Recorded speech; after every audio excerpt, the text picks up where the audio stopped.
Bonjour à toutes et à tous, je me présente, je suis Aline du Ludibreak et aujourd'hui j'aimerais vous parler d'un jeu que j'apprécie particulièrement qui est le Smash Up. Alors le Smash Up, c'est un jeu de cartes de 2 à 4 joueurs avec une durée d'environ 45 minutes. C'est un jeu d'affrontement, de contrôle ainsi que de conquête de territoire. Pour cela, chaque joueur obtient au début du jeu un deck composé de 2 factions où des éléments de la pop culture y sont représentés. Nous avons les vampires, les dragons, les magiciens, les serviteurs de Cthulhu ou même des chats. Vraiment pour tous les goûts. Je vous parlerai maintenant donc de la boîte que j'ai actuellement devant moi, qui n'est donc pas la boîte de base composée de 8 factions et 16 bases, c'est la grosse boîte pour geek qui vous permet d'avoir beaucoup plus de rangement.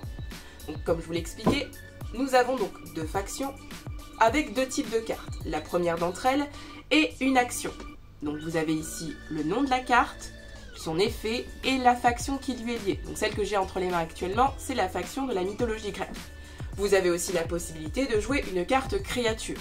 Cette carte créature est ainsi faite, vous avez son nom, son attaque, son effet et la faction qui lui est liée, donc celle-ci, c'est les loups-garous. Lorsque je vous parlais d'attaque, de contrôle ainsi que de conquête de territoire, les territoires sont en vérité nommés des bases.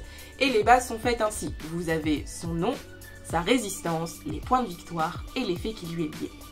Ce que j'apprécie particulièrement avec le Smash Up, c'est la durabilité de ce jeu. C'est un jeu où plus nous augmentons le nombre de nos factions, plus nous augmentons notre nombre de combinaisons. Ainsi, notre stratégie, notre tactique de jeu change pour suivre la stratégie dominante de chacune de ces factions.